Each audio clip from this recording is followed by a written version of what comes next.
Hello, this is Dan Allford, and you're listening to Dan's Cadre of Experts podcast. This is a new inaugural episode of our new podcast. Anybody that follows me may know about our Roboticist Chronicles. We started this new podcast, Cadre of Experts, so I can branch out a little bit further and bring in some other people. And so for our very first episode, we have a very special guest. I have Senator Paul Bettencourt. Thanks for coming, Paul. Anytime, Dan. And I was actually a certified manufacturing technologist in the Robotics International. Oh, yeah, indeed, and that's why we're having this conversation today. You know, way back in the 83 or so. Right. There was an organization here in town. The robotics organization was called Robotics International, and you were the president. I was the secretary, and I wanted to be you when I grew up. And I wanted to be you when I grew up, and we both grew up. And that was actually, it was an offshoot of the Society of Manufacturing Engineers. Right, and that's still around. Right. And in fact, the H.A.T show will be the SME show. I hope you can join us in the spring, right there at George R. Brown. But sure. That's how it all started. But then you strayed from the true path. Well, I stayed in robotics for about 10 years. And actually, the time we met, I was going to work for what was the first U.S. robotics manufacturer, Unimation. And that was Joe Eichelberger's group, who was, quote, the father of robotics. He is the father of robotics. Right, yeah, right. And he developed what was the first major industrial robot called a Unimate. And we were, at the time, I can remember, because we actually would go down to U of H and the Engineering Technology Center and demonstrate some welding robots, which was, I guess this is now almost, 40 years ago. It's 39 years ago. Things have changed. Yeah, it would took almost that long to change the tax laws so we can get a property tax break, but we'll get to that later. Because that's when they passed the last one before we changed it. But it was a blast. I tell you, what I loved about robotics was that you were literally in an Isaac Asimov novel every day. And I got to, as the more the marketing side of the group, visit every industrial facility. I think any major facility in Texas, I think I'd visited. I'm doing the same thing, except I'm doing it all over the world in 32 countries. That's right. And what happens is we'll see some technology in one area, take it to another, makes us look smart. In reality, we're just reapplying old technology over and over again. Well, but we're doing things that are a lot better than what we used to do. Processors are better, sensors are better, motion controls better. Well, because we couldn't do this, 40 years ago. This was the simple movement of a hand, and force sensing wasn't possible. I think my last robotics installation that I was responsible for was a Westinghouse R&D facility where we had the robot. It was a 6-foot robot. It was called a Puma, basically six servo axis. And it was rated for clean room. And it would grab a set of wafers and hold it up to a vision system, which was single character OCR. And it would read each of the characters and then decide where to put it in a diffusion tubes, which are, if anybody remembers that technology for semiconductor days, there were like banks of 4, and you would take your wafers and put them in diffusion tubes and, get various coatings. And it was a blast, okay? I got through that, however. I kissed the ground. I got my sign off, and I decided that I was really going to stay on the sales and marketing side after that I had reached my limit of, technology. And that was programming in Pascal at the time. Oh, yeah. How many people know that name anymore? Well, see how much fun you're missing. See, we're still getting to do all that stuff. Well, no, and I tell you what I love about coming to our specialties is just walking through and seeing all the different challenges you've taken on, especially when you look at your long-term focus on welding and really on, arc effectively work, right, has been fabulous, because you had learned that you didn't need a fast kinetic arm. Right. You just needed a slow rectilinear and stable movement platform, and you're still building those robots. No, we're the last remaining manufacturer of large welding robots that I know of in America. And I think that's quite a shame, because as you mentioned, Engelberger is the guy that invented robotics. There's still the Engelberger Award now. Oh, there is? Right, yeah, right. I don't think you're eligible any longer, but... Well, maybe you are. There's If always you some. get it, I'll go. Okay. Deal. I'll buy a table. Okay. But I think it's such a shame that we've destroyed our robot industry. So I'm proud to say we're still building robots here in America, in Houston, Texas. No, and what's so cool about that, Dan, is that when you look at our beginnings back in Texas, we were a chapter, but I mean, we were barely making ends meet. You know, the oil patch was not used to any discussion of automation. Okay, and I can remember that. Hughes Tool had like a research division. I was there. Right. And they had a Unimate and a Cincinnati Millicron. And what was amazing was that in my property tax business, I later found those guys in Excess Machine Tools up at Drillquip, okay? Because Mike, who had owned that, had bought literally every excess machine tool in Western civilization, apparently, and I turned the corner, and sure enough, there was the two old robots from Hughes Tool. But what I think is really important now is like the robotics that you've got for like offshore platforms, saving people's lives. Oh yeah, we're taking robots out of the factory, sending them where they need to be, and we're not taking any fun jobs. We're taking the dull, dirty, dangerous jobs. So. We're not replacing people, we're saving people. Because I say as a legislator, the coolest day I can have, now look, we've had some huge property tax rate cuts, we'll talk about that. Yeah. But the coolest day I have as a legislator is when you do something that saves lives. Like I put a lot of effort into making sure that we could pass right to try and other legislation that basically said, look, if you got a terminal diagnosis or you got a chronic diagnosis, if you want to try a new drug, try it, okay? And those have really done well.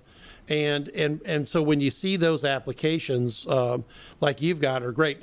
My area was kind of morphed into semiconductors, and I was the clean room robot specialist, traveled the world for a while, and then there was a pretty severe recession. I want to say about 1988, 89 timeframe. Every few years right here in Houston. Well, and when the semiconductors, it was almost every 4 years on the dot back then. So that was part of me moving and then into process control. So I went from robotics to process control, which is great because, took Laplace transforms at, college and understood that what gets measured gets fixed. Because that's really, and I'm using that still in the Senate. Right, I hear you say it. Well, because what you want to do is have a fact-based analysis of problems, because the only way you make something like a robotic cell work is that if you make sure that everything is measured and you know exactly what you need to fix. I got some bad news for you, Paul. Oh, what? I voted early, so well, no, I voted early and I couldn't vote for you. Well, you're not on the ballot. Would you like to explain that? Yeah, for the first time in like 7 major elections in Harris County, I was unopposed. So under new law, the Secretary of State just declared me a winner.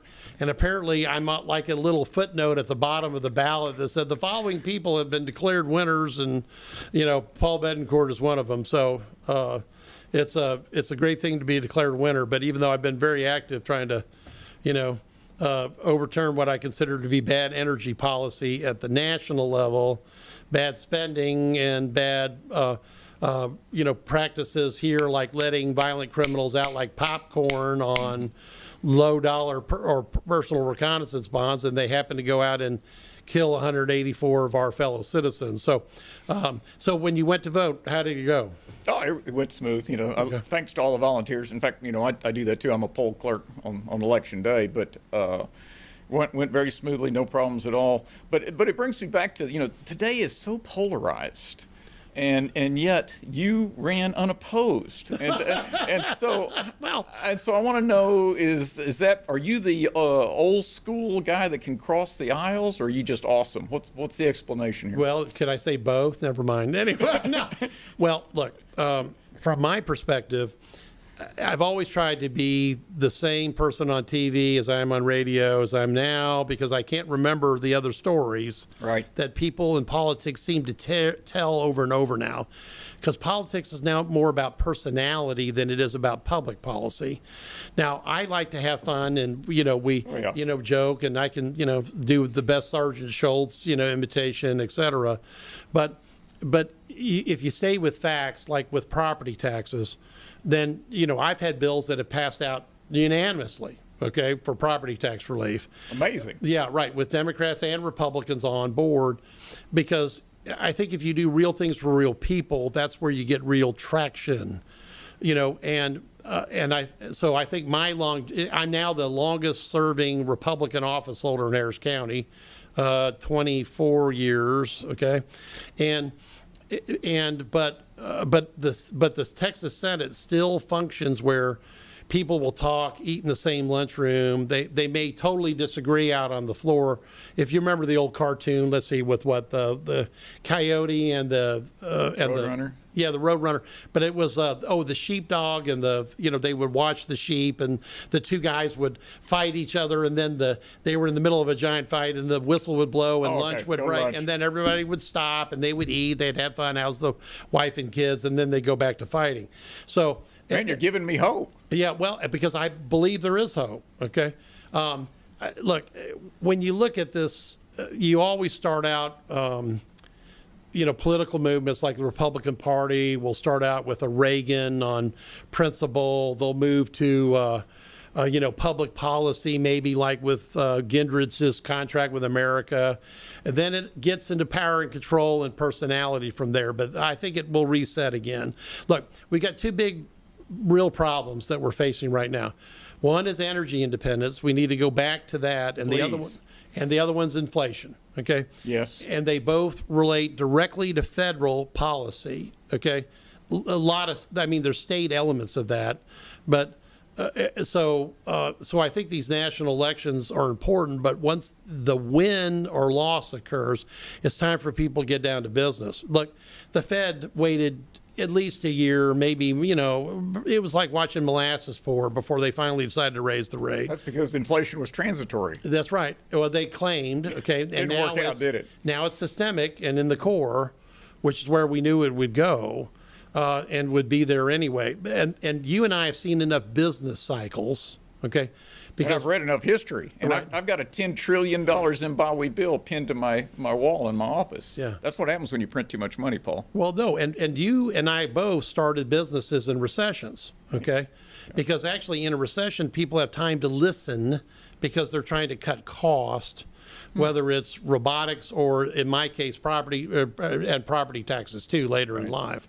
But when things are blowing and going, people don't have time to slow down. Okay, so what I find, I may be the only, roboticist, senator in the country. My guess is I am the only engineer in Congress. So. Well, not that the case. There are, others, but yeah, right.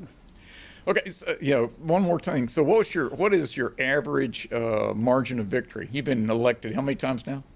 7. What's your average margin of victory? Well, I'm still the top getting Republican vote getter in Harris County's history at 604,000 votes. Yeah. Okay, so and and I have no idea what my margin is this time because no, it's infinite. Well, it's right, it's infinite, and we passed the law because we were very worried about ballot length. Okay. Yeah, and you screwed up. There's still 2 pages. Yeah, it's still 2 pages, but I think we kept it from going to 3. But we may have to revisit that too. But look, I want people to they've got to get out and vote. It's just really important. And you know what? And listen to what you're being told, but know that there are still some trusted sources. Like if you're hearing me talk about property taxes, you know that everything I do is try to make the numbers right. Because the moment my numbers aren't right, I'd be ripped to pieces anyway, because that's how the media works now. And so we constantly make sure that what we have are good numbers. So like this big property tax cut that just came out of Harris County. That was yesterday. Yeah, yesterday. The largest page of the paper. Right. Largest record in history. I have spent a lot of time with the 2 commissioners working on this because they're using part of my bill, Senate Bill 2, the no new revenue rate. And what it means is that you look at last year's levy and you say, okay, the values are up, so we're going to lower the rate so we collect the same amount off of last year's levy. That's a no new tax rate. It's if for the people that paid last year, they're going to pay the same this year. And so that produced a $250 million tax rate savings. Huge number, largest ever. Now it's been contentious, and people had to take 6 weeks on walkouts to do it, but because the two Republican commissioners took a proactive stance against people that I would consider to be leftist progressives who wanted to spend 10.8% more money. And in a high inflation year, this is the year we should be cutting tax rates. Give people a break. You don't want to blow them out of their homes or their businesses. Cut the rate. And they did. So hats off to Commissioners Cagle and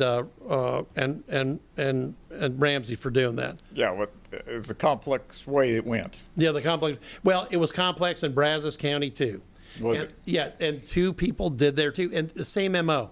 They had 11 months of operating reserve. Think about that. You're a business. I'd love that. You would love 11 months, but that's what Brazos County had. And so when they had the choice up there of going to a 15% tax rate increase or pull it all the way back to no new revenue rate. They pulled it back because why does government need more money when you got 11 months of operating expenses? And here in Harris County, the county and the hospital district, just 7 months ago on their certified annual financial report called a CAFR, they had $2.4 billion with a B, unreserved funds, unencumbered funds. So what do we do? Why are we giving all this money to government?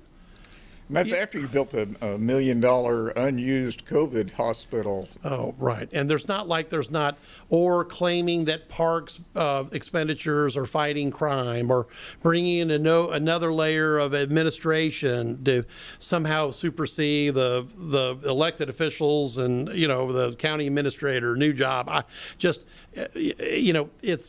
Look, you got to keep government expenditures down. You have to keep them on a diet. The whole time that we've talked, and I've known each other now almost 40 years, right. I've always talked about controlling the growth of government, because if you do, it controls your growth of taxes. Now, I'm not trying to say starve government, I'm just trying to say control the growth, because then they have to make the same decisions you do as a business owner, anybody does as a homeowner. What can I find? What can I buy? What can I afford? But if you're always spending somebody else's money and you have unlimited funds, it's a bad outcome. And it's a bad outcome for society as well as the business climate. So it was great to see these bills because, look, not only is the county cutting the tax rate, all the independent school districts are compressing their tax rates because we paid for it at the state. That was one of the things I've always insisted. If we're going to lower school taxes, then put your money where your mouth is from the state, and we're buying down the tax rate. And we also, because last time we visited, it was about right before an election where we had two of my propositions up, which were one that was going to help under 65 homeowners, and the other was going to help over 65. Right. I remember that. And they passed with 86% of the vote on average. So people want tax relief, so give it to them. But in the state's case, you can give them back their money because it's really their money in the first place in form of property tax relief. And everybody thinks that these property taxes are just a personal issue. I look at it from a business owner. It is my third largest expense. Sure. Because we have 100,000 square feet and only 60 employees. I don't think the you tax guys realize that sometimes we need a lot of square feet per person. Well, this tax guy does. That's right. Trust me, I understand that problem. But you're right. When you look at it, if you're in the apartment business, that would be your number one controllable expense, and then insurance would be number two. I see. So it's very important that people don't overpay. Now, when and I've looked at this just from a standpoint of, look, government coffers are as fat as they've ever been because of all this COVID money that's come out of the federal government. Right. They've turned on the printing press. I don't care what party you are, it doesn't matter, because quite frankly, both political parties get blown it because they had stopped doing regular order and doing budget bills and just doing continuing resolutions. And we barbecue bureaucrats, okay? That's one of Senator Whitmire and I's specialty on the Finance Committee. He's Democrat and Republican. We barbecue bureaucrats that come in with not a good story or inconsistent story or just flat won't answer a story or a question.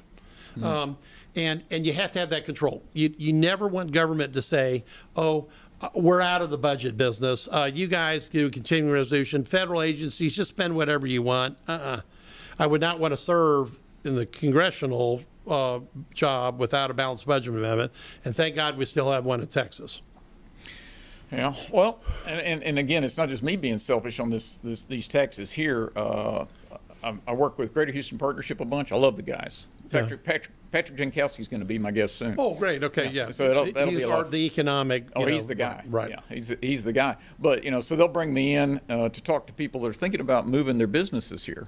But that's one issue. How do you argue that issue? The argue which issue? Sorry. The property tax issue for us poor little business owners. Well, you have to tell them the truth of where this is.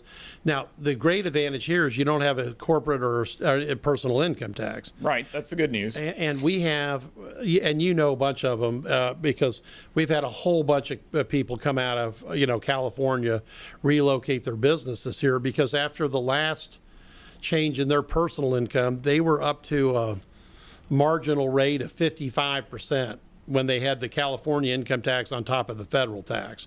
So if you're in the top tax bracket there, you're blowing out of there, which might explain Elon Musk's move. I don't know. He's a Texan now, isn't he? Yeah, he is. But we've had businesses, for example, HP Global just came and they didn't even ask for a tax abatement. Right. I think they got tired of their lights going off because if you're in global IT or enterprise-wide solutions, you can't have the power dropping even when people are at home. You got software to write, you got ERP systems to do, and so they just picked up and moved into moved here right up 290.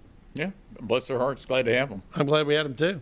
Yeah, this is as you and I know, this is a great place for business. So absolutely. I'm a huge advocate. But okay, so that's your nickname, right? Taxman. Taxman, right? Okay. Well, it's the El Senador on the Three Amigo show, 4 to 6 p.m. on 700 a.m. or kcvradio.com. Right. Uncle Paul, okay. To the Aggies and to the Republican Party, and actually to my nieces and nephews. And a recovering roboticist. Yeah, that's right. I wish I could come back and spend some time, doing some programming with you. It'd be a blast. So, but what are your other missions when you go to Austin? What are you focused on? Wow, when you go to Austin, what are your missions? Right now, the Lieutenant Governor has me on 9 committees, Lieutenant Governor Patrick, okay? And so let's see if I can, I'll try to recite them all without blowing it. Let's see, there's my local government committee I'm chair of, State Affairs, Finance Committee, Education, which is now Higher Education and Education. Let's see, the Committee to Protect All Texans, the Committee on Virtual Education, the committee on, an offshoot of school safety, you name it. I'm like a trampoline. I'm one of the clips on every corner at this point. And I love all the public policy. I think one of the bills I'm going to look at, is I think it's very important. I think we need to get some educational choice going. It's worked well in Florida and other states. So that's going to be a big challenge to explain that issue to me, because I thought we had that. No, we don't. Basically, if you go back to the Bush years, federal, you had No Child Left Behind. Right. And basically it was a theory that if you had a failing school district, people could take their money and go other places. That really didn't get fully implemented. In Texas, we have really I call it stratified marketing when you look at public education. You've got the primary school system, you've got now 700,000 or 900,000 kids, depending on what estimate, in homeschooling. You've got parochial and private schools. You've got public charter schools. We even have adult charter schools because we have a literacy problem with reading for adults in Texas. And so that's a good challenge to get involved in. Yeah, but the fact that we have all this, I thought that meant something was working. Well, what's broke? The difference is that I think if you let people look, let's say you have a failing school or you've got a special needs or special education issue, I think you should be able to take your money and go to wherever it will help you. Okay. Especially if you're a special needs child, you should be able to take the money and go get help, because early intervention means a lot. Right. Okay, especially if somebody's on the on the autistic spectrum, so we don't have that level of school choice yet. Now the problem is the public school system, knows that it inherently means competition. They don't like charters as it is, but I think that a rising tide lifts all boats. That if you have people that can make that decision, the parents, okay, fine, and take that money, for the good of the child, then that sparks innovation. And sounds like a free market system to me. I'm all in. Bingo, that's it, and that's what we don't have now.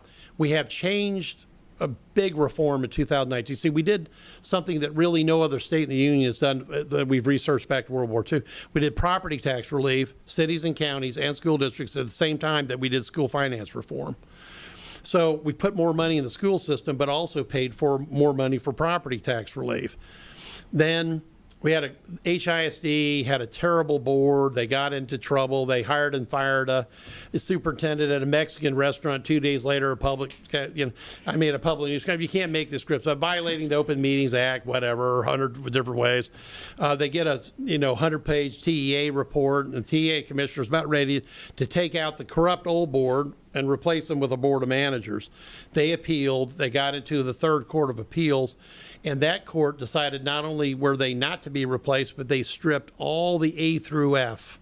All of what gets measured gets fixed in the entire state. So I had to pass Senate Bill 1365 as the last Hail Mary of the session to restore that. Okay, we got that passed. And for example, Klein ISD at an elementary school recently had fantastic improvement. They plowed through COVID. They took their numbers up from like 71 to 95%, 90 some odd percent, and that's in a almost entirely low socioeconomic area. So if you have leadership and they know what they're doing, they can plow through COVID. But a lot of places, the educational chasm became the reality and not, plowing through it to the betterment of the students.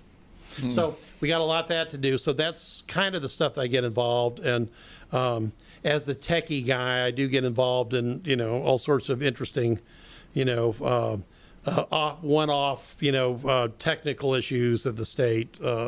You gonna fix ERCOT for us? Yeah, now that's a big one too. Yeah, and we'll talk about Winter Storm Uri. All right, right. Okay. We're in session. Everybody lost power. Everybody lost people power. Died. Yeah, we people died. Shut off the power to gas-producing plants, which shut. It was. Yeah, we shut the power off to lift stations, even worse, that were on transmission gas pipelines. So because they hadn't filled out a form that took 5 minutes to declare them as a emergency, stay on facility as opposed to an instant you're off.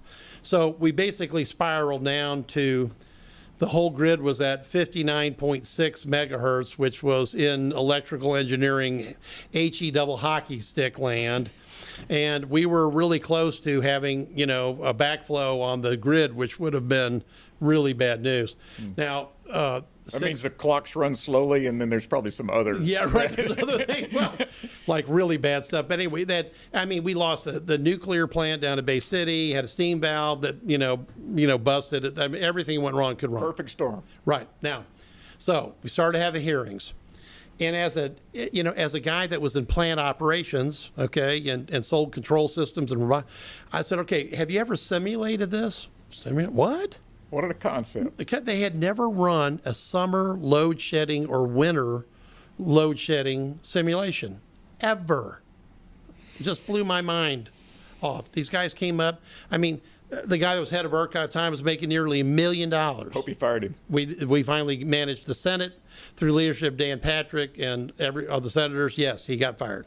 Bless you. No, and but it took quite a bit of effort. But when you look at that, so now we also no transparency. You know, if you're getting close, then inform the public, have them take conservation steps. Because look, there are times when, I hate to say this, the wind doesn't blow and the sun doesn't shine, and that means that your renewables are not going to do well, okay? And if you don't have enough thermal, which is, you know, gas, nuclear, coal, then you're not going to be able to fund all the, send all the electrons that are being demanded off the grid. Okay, I mean, the one thing about my one electrical engineering class, which I managed to hold on to a 90A, if I remember correctly. As soon as we got into AC power, it got weird for me. I understood DC, but you know, AC is pretty weird. Is that you have, you know, demand and supply. And unless somebody has got a battery capacity technology, those have to meet all the time. And the only proven storage system is pump hydro. Yeah, right. And we don't have a lot of that. No, we don't have a lot of that. But you know, there's some battery technology coming over the horizon. We'll see if it's good. Maybe. But then we'll have to have rare earths to be able to produce them. That leads me to another rabbit hole. So that was a very interesting period because bureaucrats got barbecued. Okay, the entire Public Utilities Commission either resigned or was barbecued and then resigned. So all three of those members got replaced, which of course is good. Right. Because when people don't make good decisions, they need to go bye-bye. That's right. Now, that rarely happens in government because, you know, or in big business. Yeah, well, now, small business guys, we go bankrupt. Well, yeah, because we don't have the feds to come bail us out, right. Unless it's a payroll protection plan. I'll get to that in a little bit. Anyway, but that was a government-induced shutdown for all 5 million of our business owners. My property tax business, your robotics business. Okay. But so anyway, so lots of changes there. There'll be more to come. They have inspected almost 90 some odd percent of all of the thermal units and the pipelines. We're getting close to, you know, having winterization really from the wellhead all the way to the generation facility. That's the goal.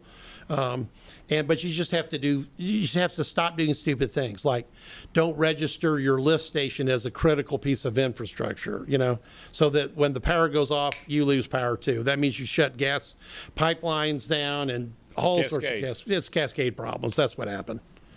So I think what happens in Europe this fall and winter is going to be a template for what we should avoid here in America. So I'm hoping we learn from their mistakes, but. Well, I don't know. It depends whether the Biden administration will get these LNG export licenses done so we can send stuff out of Appalachian shale, okay, straight over to some port in Baltimore or wherever and ship it right over to the Ukraine. And that's one way to break the Russians' monopoly on Gazprom 1 and 2. I'm all in. I am too. I mean, so I'm waiting for eventually. Part of politics is you have to wait for the froth to subside, and then eventually logic has to reassert itself, like the fundamental facts of supply and demand. Because we were energy independent under last administration, IAK, the Trump administration, and we should go back to be doing that now. Okay, instead of talking about it, we should be it. And you know, and the Biden administration still has 2 years to pull himself out of the. You know, the energy doublespeak that they're using at this point. Well, there is no more critical infrastructure item that I can think of than energy. It is. It's number one, right? You know, what I tell people, for every calorie of food you eat, it required 10 calories of energy to create it. Right. So, you know, it's energy, water, boom. You know, I mean, go up Maslow's hierarchy of needs. You know, you don't have to go very far, to find it. So what other battles? Oh gosh, I get a kick out. I like to see how the sausage is made and all. Well, I mean, the sausage can be pretty wild when it's being made. You know, we've had voter integrity bills. Now that's been a big issue, and I've had an audit bill but for me, I went to the Heritage Foundation and C-SPAN did a 1 hour presentation because again, what's measured gets fixed. Right. See, it's not about an audit never stops people from voting. So the concept that an audit will prevent people from... It happens afterwards, right? Yeah, right. It happens afterwards, so there's no... It's too late to stop. Now, of course, but the histrionics are this is somehow a voter suppression tool. It's just complete hogwash. Now, what we found out about Harris County, and we'll use that because it's the nation's third largest county, is they had 14, for the Aggies, I'll put up hand signals here, okay? 14 tabulation units. It's called... they're called mobile ballot boxes. And I used to be a voter registrar. Okay, that was one of my jobs as tax assessor, because my elected predecessor was named Carl Smith. He went to work in the office when Roosevelt was president, and that was Franklin, not Teddy. Okay, so he actually collected the poll tax until the 60s, until it was eliminated. That's why the voter registrars were tax assessors. I did not know that known backstory. Yeah. Right, okay. So anyway, so I was elections official. So we're up there talking about this. And in those 14 MBBs, there were 184,999 votes. Pretty significant. Yeah. Okay. And the IDs don't all match from where they were at Election Day, an Election Day poll, to where they were in central count. Why not? Because they won't explain that. See, the previous county clerk who did it left after barely 10 days after the election. Then the next election administrator, appointed by Lena Hidalgo, That didn't work out well either. no, she had to resign because she couldn't find 10,000 votes in the primaries. And then the new one comes in, and the old person didn't even let the Secretary of State people talk to her employees. You couldn't talk to them.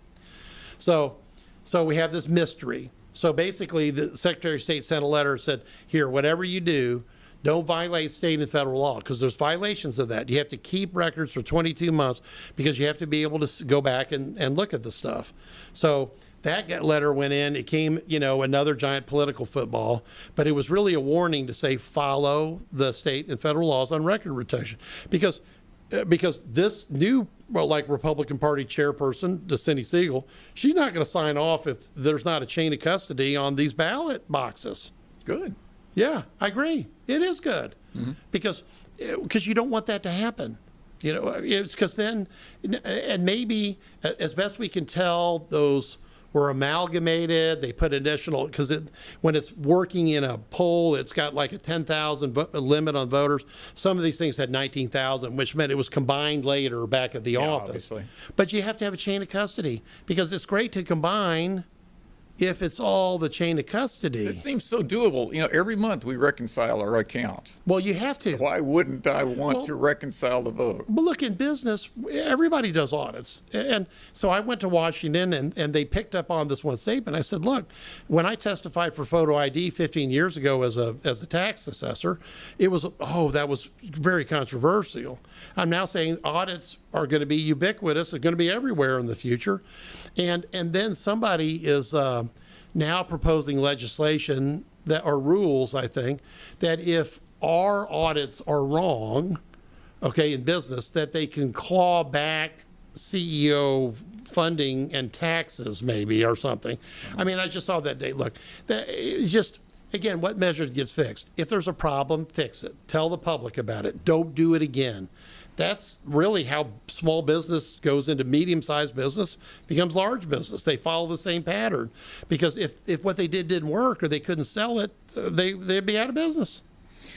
Well, all I know is we're spending way too much time arguing about election results. If you can make it more credible for everybody, you'll save a huge amount of time and restore hope and restore belief. Well, no, that's why when I went to testify, this was 2006, I said, look, if you had a photo ID and a citizenship list, this would solve 90% of the arguments, because you'd have a known good, oh, yes, there's the person's a citizen, yes, they can vote.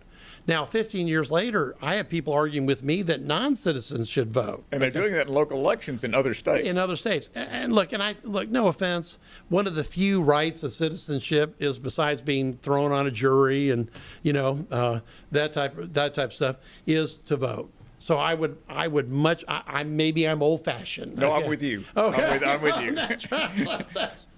And I don't mind showing my ID when I'm getting on an airplane or going to the Well, of polling course, booth. no. I mean, I flew, to New York. I mean, flew whatever. You have to show. So if you're going to have to show to get on a plane, what difference does it make?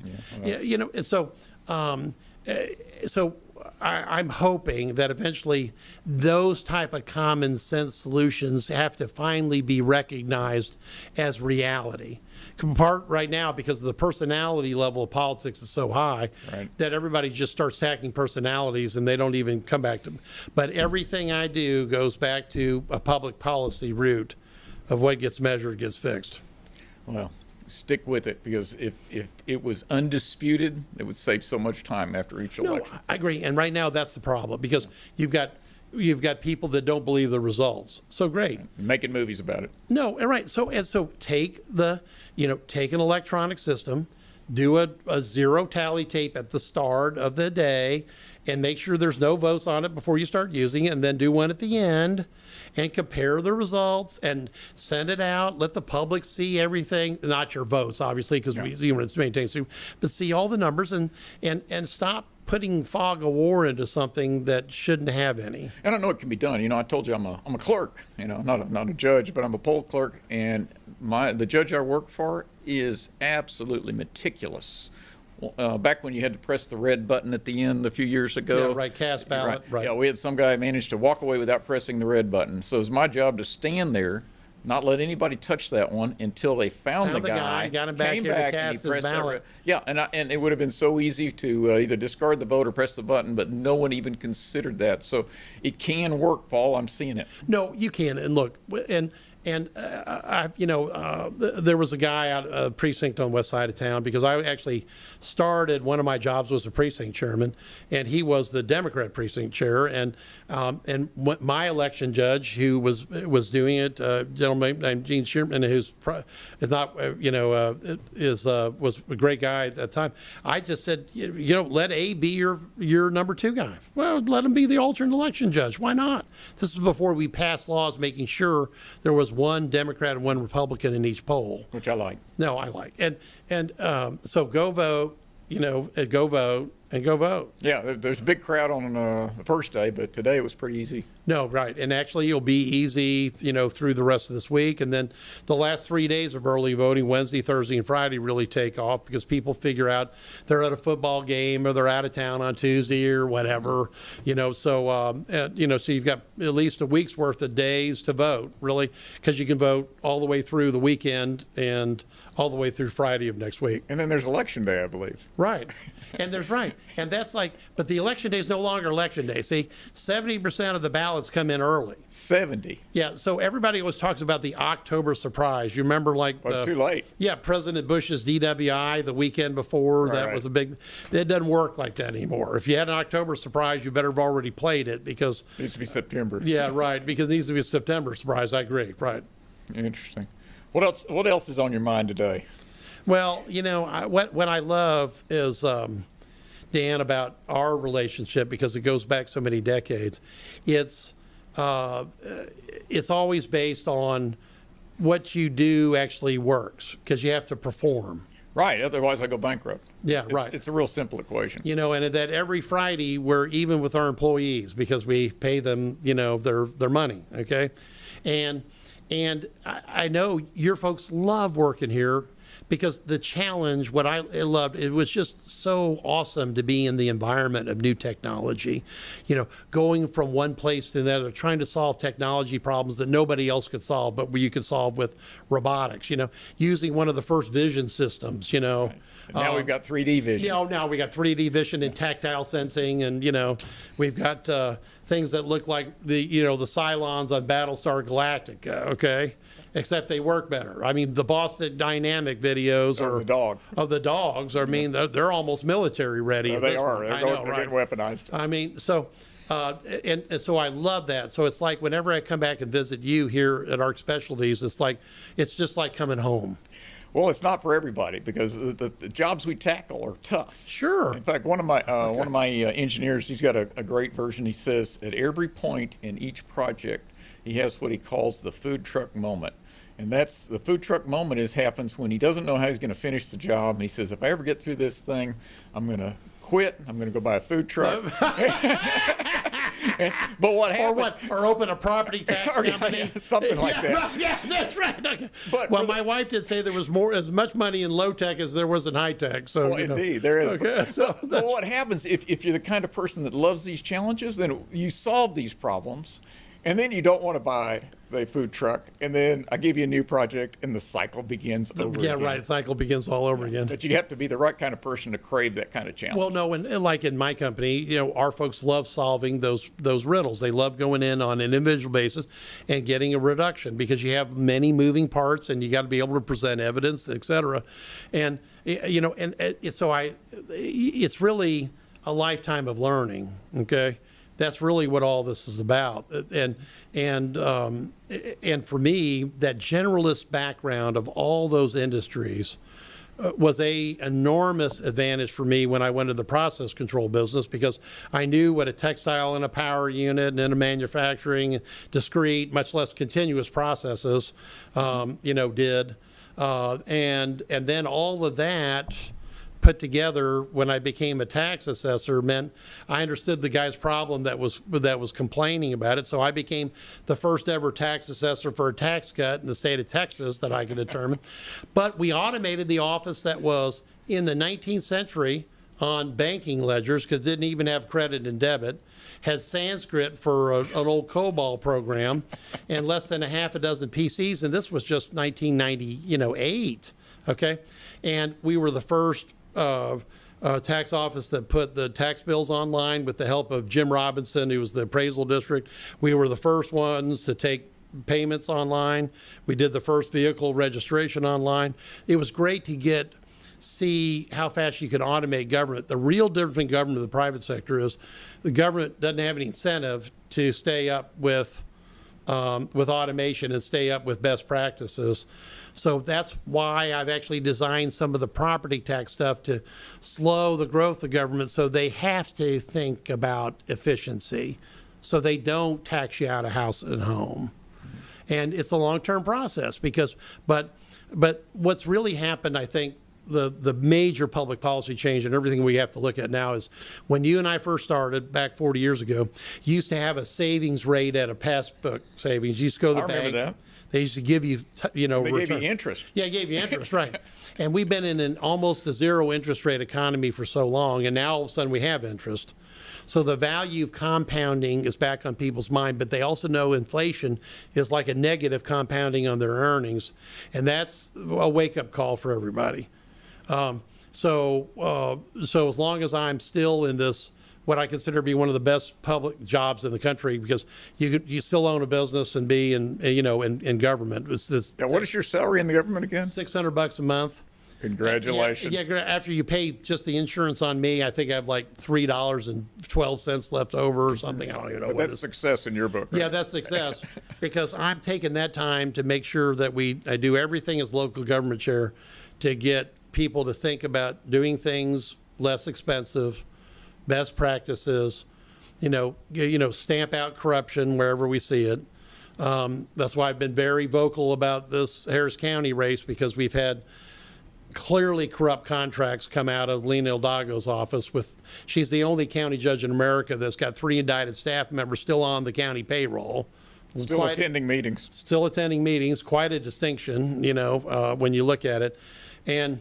But generally, look out for the taxpayers, because there's not a lot of taxpayer lobbyists up there. It takes people like you to come to hearings and say, hey, and you've done it. Oh, that was fun. I enjoyed it. Once. I don't know if I'll come back. Yeah, but when I first started doing, in fact, we had a big laugh at this at the Texas Taxpayer Research Association. There was one bill that there was 2 of us lobbying for it. It was very much like SB 2. Right. And there were 40 people against it, because it was all the spenders versus the 2 brave taxpayers that showed up.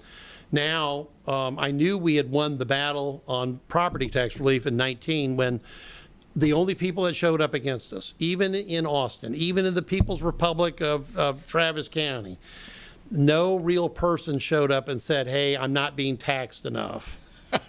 The only people that showed up were either government or paid lobbyists, and I knew we had won the battle at that point. So we're using our tax dollars to lobby for more taxation, is it? Right, and I've passed bills against that. Yeah, that's what I'm getting at. Right, and now Mays Middleton, and I think he's going to pick up that. He's a new senator coming in.